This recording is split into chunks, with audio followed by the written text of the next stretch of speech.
Indian cine పరిశ్రమలో కొంతమంది హీరోయిన్లు ఓవర్ నైట్లో స్టార్స్ అయిపోతారు. అలాంటి వారిలో మనం చెప్పుకోబోయే ఈ ముద్దుగుమ్మ కూడా ఒకరు. సీరియల్స్తో తన సినీ ప్రస్థానం స్టార్ట్ చేసి ప్రస్తుతం ఇండియన్ సినిమాల్లో స్టార్ హీరోయిన్స్లో ఒకరిగా పేరు తెచ్చుకున్న ఆ హీరోయిన్ గురించి ఇప్పుడు మనం తెలుసుకుందాం. ఆమెనే మృణాల్ ఠాకూర్. అయితే తాజాగా మృణాల్ ఠాకూర్ తన సోషల్ మీడియా ఖాతాలో పెట్టిన ఒక ఇంట్రెస్టింగ్ పోస్ట్ నెట్టింట వైరల్ అవుతోంది. అయితే ఈ పోస్ట్ చూసిన చాలామంది నెటిజన్లు ఇదేంటి, ఈ హీరోయిన్కి ఏమైనా పిచ్చి పట్టిందా, ఇలాంటి పోస్ట్ పెట్టిందేంటి అంటూ కామెంట్లు పెడుతున్నారు. మరి ఇంతకీ మృణాల్ పెట్టిన ఆ పోస్ట్ ఏంటి, ఎందుకు సోషల్ మీడియా జనాలు ఆమెపై ట్రోల్స్ చేస్తున్నారు అనేది ఇప్పుడు తెలుసుకుందాం. తెలుగులో సీతారామం సినిమాతో ఓవర్ నైట్లో స్టార్ హీరోయిన్గా టాలీవుడ్లో టాప్ పొజిషన్లోకి వెళ్ళింది హీరోయిన్ మృణాల్ ఠాకూర్. ఈ సినిమా తర్వాత హాయ్ నాన్న, ఫ్యామిలీ స్టార్ వంటి సినిమాలు చేసింది.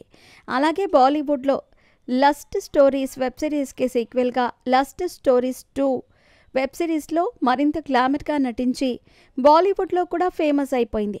ఇక మొదట బాలీవుడ్లో పలు సీరియల్స్ చేసి సినిమాల్లోకి వచ్చిన మృణాల్ తెలుగులో మాత్రం సీతారామన్ సినిమాతో ఫేమస్ అయిపోయింది. అయితే అలాంటి మృణాల్ ఠాకూర్ తాజాగా తన ఎక్స్ ఖాతాలో ఒక ఇంట్రెస్టింగ్ పోస్ట్ పెట్టింది.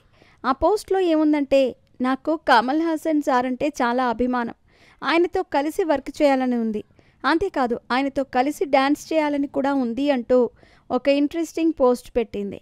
అయితే మృణాల్ పెట్టిన ఈ పోస్ట్ బాగానే ఉంది, కానీ సోషల్ మీడియా జనాలు మాత్రం ఈ పోస్ట్ని వక్రీకరించి మృణాల్ ఠాకూర్పై ట్రోల్స్ చేస్తున్నారు. ముసలోడితో దసరా పండుగ అన్నట్టు ముసలి హీరోతో నువ్వు డ్యాన్స్ చేస్తా అనటమేంటి, మంచి ఏజ్లో ఉన్న యంగ్ హీరోయిన్వి, యంగ్ హీరోస్తో వర్క్ చేయాలి, యంగ్ హీరోలతో డ్యాన్స్ చేయాలి అని కలలు కనాలి, కానీ ఇలాంటి ముసలి హీరోతో డ్యాన్స్ చేయాలనుకుంటున్నావేంటి అంటూ చాలామంది నెటిజన్లు మృణాల్ ఠాకూర్ పెట్టిన పోస్ట్పై ట్రోల్స్ చేస్తున్నారు. అయితే విశ్వనటుడిగా పేరు తెచ్చుకున్న కమల్ హాసన్తో వర్క్ చేయాలని చాలామంది యంగ్ హీరోయిన్లు కూడా అనుకుంటారు. అలాంటి వారిలో మృణాల్ కూడా ఒకరు. అలా తన మనసులో మాట బయట పెట్టినందుకు సోషల్ మీడియాలో ట్రోలింగ్కి గురవుతోంది మృణాల్.